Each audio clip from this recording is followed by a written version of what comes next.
Llamamos terapia hormonal sustitutiva al tratamiento hormonal que damos a las mujeres con menopausia cuando el ovario ha dejado de producir hormonas. Es un tratamiento de reemplazo que pretende sustituir estas hormonas que han dejado de producirse. Era un tratamiento que antes se utilizaba mucho y a raíz de la publicación del estudio WE en 2002 dejó de utilizarse. En este tema os explico qué es la terapia hormonal sustitutiva, en qué casos se puede dar y por qué sabemos que hoy en día es seguro utilizarla.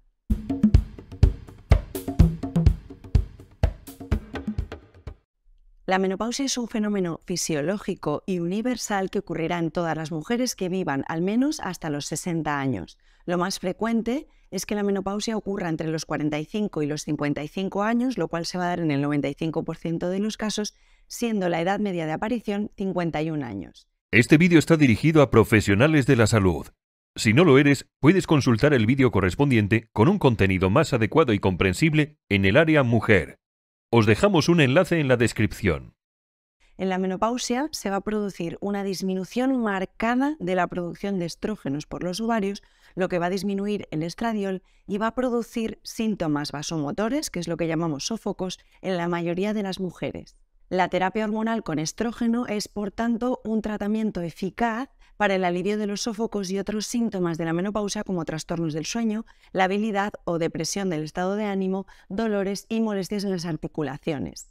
En las mujeres que tienen síndrome genitourinario de la menopausia, como por ejemplo atrofia vulvovaginal, sequedad vaginal o dispareunia, se va a aconsejar un tratamiento local con estrógenos de aplicación vaginal más que una terapia hormonal sustitutiva. Llamamos, por tanto, terapia hormonal sustitutiva al uso de estrógenos con o sin progestágenos que se utiliza para tratar los síntomas de la menopausia. Cuando una mujer conserva el útero, es necesario administrar gestágenos junto a los estrógenos, pero en mujeres histerectomizadas se pueden utilizar los estrógenos solos. La terapia hormonal sustitutiva también la llamamos THS, y la THS antes se utilizaba mucho, pero su prescripción bajó drásticamente desde la publicación inicial de los resultados del estudio WE, publicados en 2002, en el que se decía que la THS aumentaba el riesgo de cardiopatía coronaria, aumentaba el riesgo de accidente cerebrovascular, de tromboembolismo venoso y de cáncer de mama. Es importante saber que este estudio se realizó en una población de mujeres que no es la que hoy en día nos pide la THS. Este estudio analiza el efecto en mujeres mayores de 60 años o con más de 10 años de menopausia, con lo que no se consideran mujeres posmenopáusicas jóvenes. Y además, en este estudio se analizaron los casos que utilizaban sustancias como los estrógenos equinos conjugados o los gestágenos como el acetato de medroxiprogesterona, que parece que asociaban más riesgos que los compuestos que utilizamos hoy en día. Actualmente sabemos que la THS es un tratamiento seguro siempre que se respeten las pautas y los controles de seguimiento y cuando se hace una buena selección de las pacientes a las que se puede dar, y no debemos tener miedo a la hora de pautarlo, ya que es un tratamiento que puede ayudar a muchas mujeres a mejorar su calidad de vida. Los compuestos implicados van a ser principalmente dos, los estrógenos y la progesterona, aunque existe un tercer compuesto que se llama tibolona. Empezamos por los estrógenos. Todos los tipos de estrógenos son efectivos para aliviar los sofocos y se pueden administrar de muchas maneras indistintamente: oral, transdérmica, en forma de geles, lociones tópicas, anillos vaginales. Y en este vídeo nos vamos a referir sobre todo a las dosis y a las administraciones oral y transdérmica. Como compuesto se suele preferir el 17-beta-estradiol sobre otros estrógenos como los estrógenos equinos conjugados, porque el 17-beta-estradiol es estructuralmente idéntico al estrógeno que secretan los ovarios. Los estrógenos orales aumentan la globulina transportadora de hormonas sexuales, la SHBG, más que las vías transdérmicas, lo que resulta en concentraciones más bajas de testosterona libre. Esto podría resultar en un impacto negativo en la libido y en la función sexual, aunque no ha sido probado. Así que de momento no es una relación que podamos tener en cuenta. Lo que sí sabemos es que los estrógenos orales se deben evitar en mujeres con hipertrigliceridemia o patología activa de la vesícula biliar o trombofilias conocidas como el factor 5 de Leiden, con o sin antecedentes personales de haber tenido un tromboembolismo venoso. El principal efecto adverso de los estrógenos menos tolerado es el dolor de mama, que puede mejorar si bajamos la dosis. Importante tener en cuenta, la vía transdérmica se prefiere en mujeres que presentan migraña con aura, Y otro aspecto es que el riesgo inicial de tromboembolismo venoso y accidente cerebrovascular es muy bajo en mujeres posmenopáusicas jóvenes que por lo demás están sanas, así que el estrógeno oral se considera un tratamiento seguro. La dosis estándar de 17 beta-estradiol es de 1 miligramo por día oral o 0,05 miligramos vía transdérmica. Y estas dosis suelen ser adecuadas para aliviar los síntomas en la mayoría de las mujeres. La tendencia va a ser empezar por una dosis baja, como de 0,5 miligramos días en preparados orales o 0,025 en los transdérmicos, y se puede aumentar la dosis si a las 3-4 semanas la mujer sigue con la sensación de sofoco. En mujeres con insuficiencia ovárica primaria o mujeres jóvenes tras haber hecho una doble oforectomía pueden requerir al inicio dosis más altas, pudiendo plantearse reducir a los 2 o 3 años. Y también sabemos que las dosis más bajas se asocian con menos sangrado vaginal, menos sensibilidad mamaria, menos efectos sobre la coagulación y marcadores inflamatorios, junto con un posible menor riesgo de accidente cerebrovascular y tromboembolismo venoso que la terapia de dosis estándar. Por eso iniciamos por una dosis menor. Los gestágenos. Todas las mujeres que reciben THS y conservan el útero deben siempre tomar un gestágeno asociado al estrógeno desde el inicio de la terapia para prevenir la hiperplasia endometrial y con esto prevenir el posible desarrollo de carcinoma endometrial. Las mujeres que han sido sometidas a histerectomía no deben recibir el gestágeno y mujeres en las que el estrógeno se aplica a nivel local en dosis bajas tampoco es necesario aplicar el gestágeno. Como compuesto se suele preferir la progesterona micronizada natural oral a una dosis de 200 miligramos días durante 12 días al mes en una pauta cíclica, imitando la fase lútea normal, o 100 miligramos diarios en una pauta continua.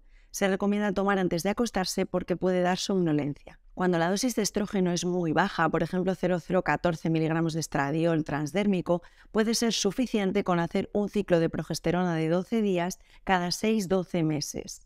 El efecto secundario peor tolerado es la alteración del estado de ánimo y la sensación de hinchazón, y en ocasiones cambiar a la pauta continua puede mejorar estos problemas. También es muy importante saber que la mayoría de los estudios que relacionan la THS con un excesivo riesgo de cáncer de mama y enfermedad coronaria han sido realizados con el compuesto acetato de medroxiprogesterona como gestágeno, que es la que utilizábamos antiguamente. Por eso, hoy en día es preferible evitar este compuesto y utilizar la progesterona micronizada natural. Existen algunas opciones para aquellas mujeres que no toleran la pauta oral continua o cíclica, como son la administración vaginal de progesterona micronizada, la administración de progesterona mediante un DIU liberador de levonorgestrel de dosis baja. No es que esté esta indicación en ficha técnica, pero podríamos plantearnos utilizarla. Y también está la opción del estrógeno conjugado con bacedoxifeno. El bacedoxifeno es un modulador selectivo del receptor de estrógeno SERM que previene la hiperplasia endometrial inducida por los estrógenos, por lo que no es necesario añadir un gestágeno. Y esta sustancia, el bacedoxifeno, se va a indicar junto con el estrógeno conjugado en pacientes con síntomas vasomotores para prevenir la osteoporosis, sobre todo cuando se da en mujeres con útero que no toleran el tratamiento con gestágenos por los efectos secundarios. Al igual que otros SERM, se cree que el riesgo de tromboembolismo venoso puede aumentar con el bacedoxifeno. Sin embargo, se ha visto que cuando el bacedoxifeno está combinado con los estrógenos conjugados, parece que no se observa ningún efecto aditivo sobre el riesgo de tromboembolismo en esas mujeres. Es cierto que se necesitan estudios más prolongados. Y tenemos también el otro compuesto que decíamos, la tibolona. La tibolona es un esteroide sintético cuyos metabolitos tienen propiedades estrogénicas, androgénicas y progestágenas. Reduce los síntomas vasomotores, pero es menos eficaz que la terapia con estrógenos. También tiene efecto beneficioso sobre la densidad mineral ósea y puede mejorar discretamente los síntomas de disfunción sexual. No se puede administrar en mujeres con antecedente personal de cáncer de mama por aumentar el riesgo de recurrencia y puede aumentar el riesgo de accidente cerebrovascular en mujeres mayores de 60 años. Pero en mujeres sin antecedente de cáncer de mama no parece aumentar el riesgo de tener este cáncer. Tampoco parece que se asocie con un mayor riesgo de hiperplasia endometrial y muchas mujeres van a desarrollar amenorrea durante su utilización. ¿A qué edad debemos administrar la terapia hormonal sustitutiva? Pues la THS se va a considerar una opción segura en mujeres sanas y sintomáticas jóvenes que se encuentran en los 10 años siguientes de la menopausia o antes de los 60 años sin contraindicaciones para el tratamiento hormonal. El riesgo absoluto de complicaciones para estas mujeres que inician la THS a finales de los 40-50 años y toman este tratamiento durante 5 años es muy bajo. Y sí hay que tener en cuenta que la mayoría de las sociedades recomiendan no iniciar la terapia hormonal sustitutiva después de los 60 años y no mantenerla más allá de los 65 años, salvo casos muy excepcionales. ¿Qué mujeres son candidatas a THS? Se deben tener en cuenta la edad de la paciente, la gravedad de los síntomas y los riesgos calculados de enfermedad cardiovascular y cáncer de mama de cada paciente. Existen calculadoras de riesgo, que si da un riesgo cardiovascular menor de 5 se puede utilizar la THS, si el riesgo está entre 5 y 10 se prefiere dar la vía transdérmica y si es un riesgo mayor de 10, del 10% ya no se debe administrar la THS. La indicación más común va a ser en mujeres que tengan síntomas vasomotores de gran intensidad, sobre todo cuando son moderados graves y se asocian a alteraciones del sueño, con un impacto negativo sobre la calidad de vida, en ocasiones también afectando a su capacidad del trabajo. En otras ocasiones lo vamos a dar cuando existe la habilidad del estado de ánimo o depresión.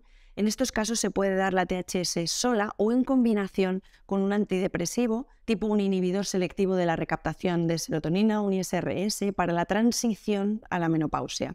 Este tratamiento es efectivo en la perimenopausia, pero no en mujeres con posmenopausia establecida que además tienen depresión. Otra indicación es cuando hay alteraciones del sueño. Va a ser útil cuando se asocian con sofocos nocturnos o trastornos de depresión y ansiedad coexistentes.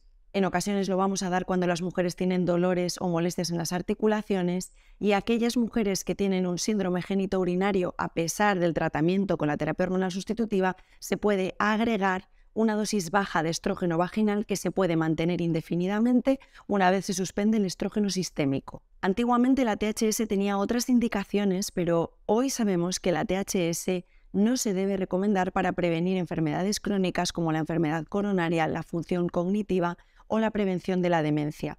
Tampoco es indicación para prevenir la osteoporosis, aunque sabemos que cuando una mujer la toma se va a producir un beneficio óseo secundario. ¿Y cuáles son las contraindicaciones? ¿En qué casos no la podemos dar? No la podemos dar cuando hay un antecedente personal de cáncer de mama o cardiopatía coronaria, cuando hay un antecedente de un evento tromboembólico venoso o accidente cerebrovascular previo, enfermedad hepática activa, un sangrado vaginal no filiado, cáncer de endometrio de alto riesgo o un accidente isquémico transitorio. Como os decía, existen calculadoras que estiman el riesgo cardiovascular y de cáncer de mama antes de iniciar la THS y las mujeres que tienen un riesgo moderado de enfermedad cardiovascular se va a sugerir un estrógeno transdérmico en vez de oral y para mujeres con útero la progesterona micronizada en lugar de progestágenos sintéticos como el acetato de medroxiprogesterona. En mujeres con riesgo alto de enfermedad cardiovascular o riesgo moderado alto de cáncer de mama se recomiendan las terapias no hormonales. Existen algunas pautas sugeridas según los casos. En mujeres en perimenopausia o posmenopausia temprana se va a sugerir la pauta combinada cíclica de 17 beta-estradiol 0,5 mg diario más progesterona micronizada oral, que suelen ser 200 mg, durante los 12 primeros días de cada mes. Si los síntomas son severos, se puede aumentar el estradiol a 1 mg día o comenzar directamente por esa dosis. Es importante saber que esta pauta puede causar un sangrado por deprivación en el 80-90% de las mujeres y muchas de ellas prefieren no tener un sangrado menstrual. En ese caso, habrá que buscar otra pauta. Otra opción es cuando la menopausia ha pasado hace más de 2 o 3 años. En estos casos se suele utilizar una pauta combinada continua de 17 beta-estradiol 1 mg diario con progesterona natural 100 mg diaria y suele inducir amenorrea. Aunque ha habido estudios que han dicho que la progesterona continua se asoció con mayor riesgo de cáncer de mama que los regímenes cíclicos, hoy en día sabemos que son solo datos de estudios observacionales y no se ha demostrado la causalidad, así que se pueden dar estos tratamientos siempre que se hagan los controles adecuados. En los casos de menopausia quirúrgica, cuando se ha hecho una histerectomía, se puede dar el estrógeno sin oposición.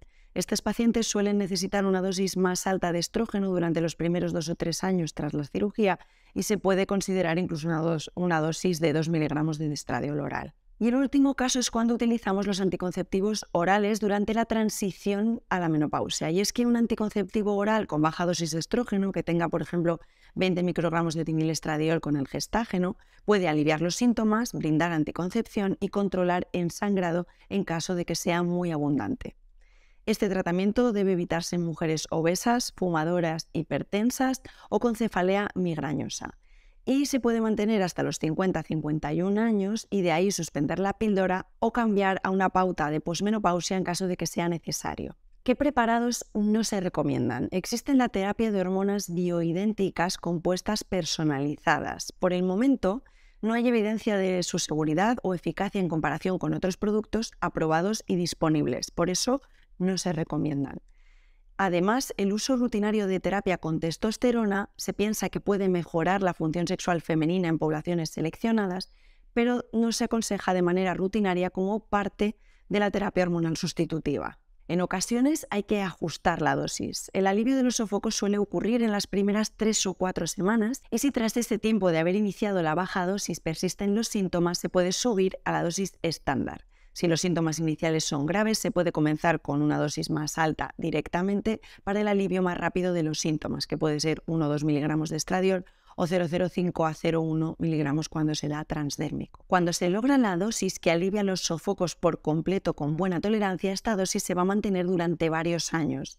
Se va a intentar la primera reducción de la THS entre los 3-5 años posteriores dependiendo de la edad de la paciente. En las mujeres que comienzan a finales de los 40 con síntomas graves, a menudo se va a esperar al menos 5 años antes de intentar la primera reducción y en ocasiones solo para disminuirla en vez de suspenderla. Se recomienda que la disminución sea gradual en vez de ser abrupta. Reducir, por ejemplo, una píldora por semana en periodos de 2 a 4 semanas, así que la reducción en ocasiones va a durar entre 3 y 6 meses, incluso hasta un año.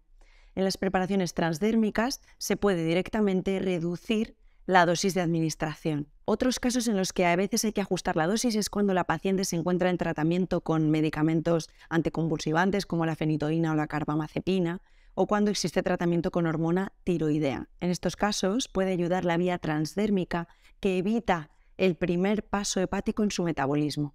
Y hay que tener precaución en mujeres con enfermedad renal terminal y con el consumo de alcohol, ya que este ralentiza el metabolismo del estradiol y puede elevar los niveles demasiado. ¿Cómo hacemos el seguimiento de las mujeres que están con THS? Hay que hacer un seguimiento endometrial y mamográfico. En mujeres que presentan un sangrado uterino anormal hay que descartar siempre hiperplasia endometrial con atipia o causa maligna del sangrado mediante biopsia antes de iniciar cualquier tratamiento con THS.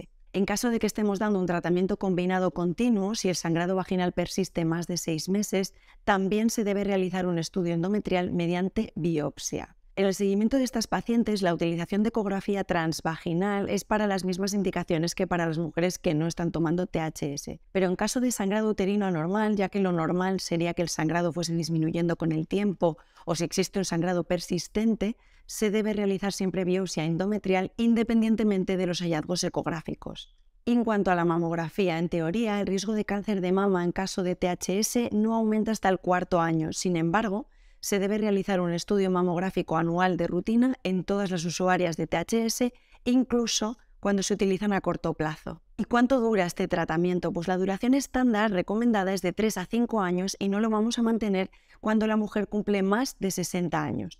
En algunos casos, sin riesgo aumentado de cáncer de mama o enfermedad cardiovascular, se pueden plantear pautas más largas, en general, pues hasta los 60 años.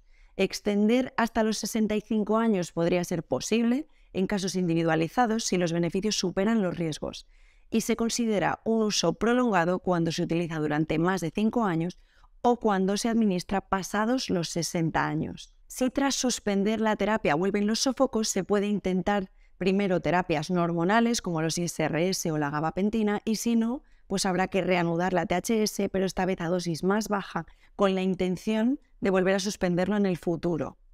El uso debe individualizarse y no interrumpirse solo en función de la edad de la mujer.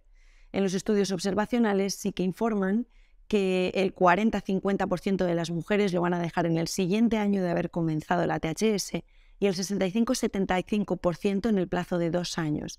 Y esta suspensión suele hacerse sin volver a consultar con el médico. Existen algunas poblaciones especiales que merecen mención. Por ejemplo, mujeres con insuficiencia ovárica precoz, cuando ocurre la menopausia antes de los 40 años. Aquí, la THS se va a iniciar antes y se va a mantener hasta la edad promedio de la menopausia, entre los 50 y 51 años, para prevenir la pérdida ósea prematura, la cardiopatía coronaria, accidente cerebrovascular y el mayor riesgo de demencia.